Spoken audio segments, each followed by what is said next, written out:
Caroline Reboux was a bold-thinking French milliner and designer, often called the Queen of Milliners.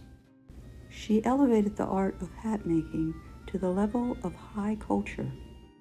Her career spans nearly 7 decades, defining headwear fashion from the French Second Empire through the 1920s. Her early creations focused on minimal decoration with clean lines, flawless structure, and detailed craftsmanship. This was in sharp contrast to earlier hats, which could be massive structures containing everything but the kitchen sink. Caroline was discovered by Princess Metternich and famously designed hats for the French Empress Eugenie.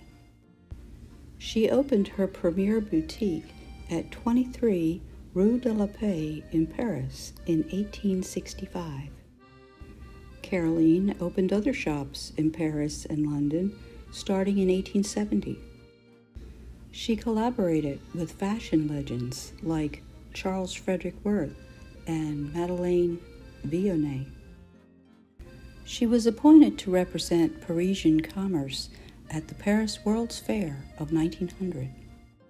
At the peak of her success, her Parisian fashion house employed over 150 people. Her boutique was noted for making hats with profile brims that dipped low on one side, forward tilt tricorns, open crown lame turbans, and flower bandeau hats.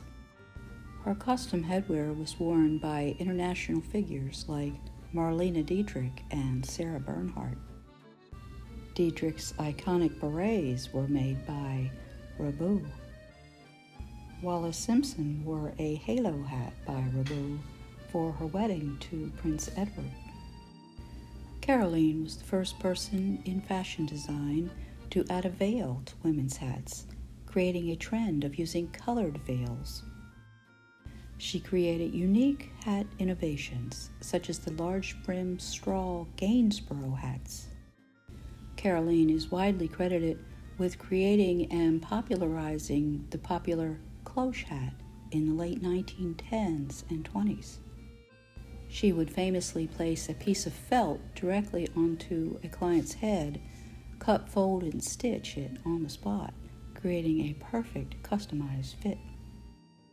However, the French milliner Lucy Haymar introduced this style around the same time, so they share the credit. Caroline became a mentor for the industry, training a new generation of milliners. Following her death in 1927, her design house remained prestigious.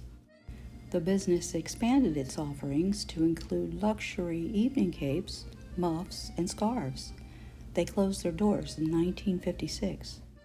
Today, preserved examples of Caroline's work are held in major institutions like the Metropolitan Museum of Art. The International Red Hat Society claims that Reboux is the first important name in millinery, and her hat designs rank at the same level as haute couture.